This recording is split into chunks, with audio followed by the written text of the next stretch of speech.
এবার বাংলাদেশের জাতীয় সঙ্গীত গেয়ে বিজেপির তোপের মুখে পড়লেন ভারতীয় কংগ্রেস পার্টির নেতা বিধুভূষণ দাস।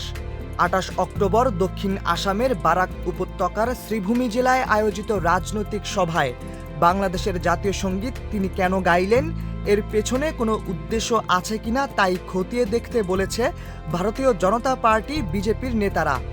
২৯ অক্টোবর ভারতীয় সংবাদ মাধ্যম টাইমস অফ ইন্ডিয়ায় উঠে এসেছে এই খবর। তবে এ বিষয়ে বিভূভূষণ দাসের দাবি হলো তিনি পুরো গানটি বাংলাদেশের জাতীয় সঙ্গীত হিসেবে নয়, বরং রবীন্দ্রনাথ ঠাকুরের লেখা গান হিসেবে গেয়েছেন। তার এই দাবিকে একেবারেই উড়িয়ে দিয়েছেন বিজেপির নেতারা। আসামের মন্ত্রী কৃষ্ণেন্দু পাল বলেছেন, কংগ্রেসের ওই দলটির সব কিছুই যেন অদ্ভুত, তারা জানেই না কোথায় কি গাইতে হবে। এই ঘটনায় পুলিশকে তদন্ত করার নির্দেশ দেওয়া হয়েছে। মূলত গেল কয়েক মাস ধরে বিজেপির বেশ কয়েকটি সিদ্ধান্তে বেশ বিরূপ প্রতিক্রিয়া দেখিয়ে আসছিলেন আসামের কংগ্রেস নেতারা। গেল কয়েক মাস আগে যখন ভোটার তালিকা করার নামে আসামে বাংলাভাষীদের ওপর নৈরাজ্য তৈরি করেছিল ভারতীয় কেন্দ্রীয় সরকার, তার বেশ বিরোধিতা করেছিলেন কংগ্রেসের নেতারা।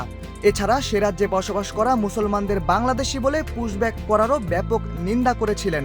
মূলত বাংলাদেশের জাতীয় সঙ্গীত গাওয়াটা তারই একটি ইস্যু বলে মনে করছেন রাজনৈতিক বিশ্লেষকরা। তবে এই ঘটনায় বিজেপির একহাত নিয়েছেন কংগ্রেসের নেতারা। এক্সট্রিম মশার কয়েল প্ল্যান্ট ফাইবার দিয়ে তৈরি, ডেঙ্গু, চিকুনগুনিয়া বাহি সহ যে কোনো মশার বিরুদ্ধে দেয় এক্সট্রিম সুরক্ষা। বিজেপির আনা অভিযোগের বিরোধিতা করে কংগ্রেসের নেতারা বলছেন, বিধু দাস গানটি গাওয়ার আগেই সবার অনুমতি নিয়েছিলেন এবং তিনি বলেছিলেন তিনি একটি রবীন্দ্রসঙ্গীত গাইবেন। আমার সোনার বাংলা গানটি মূলত রবীন্দ্রসঙ্গীত হিসেবেই বেশ পরিচিত।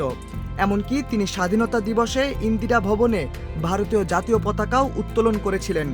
সুতরাং গানটিকে বাংলাদেশের জাতীয় সঙ্গীত মনে করার কোনো প্রশ্ন নেই, এটি কেবল তার মাতৃভাষার প্রতি ভালোবাসার প্রকাশ।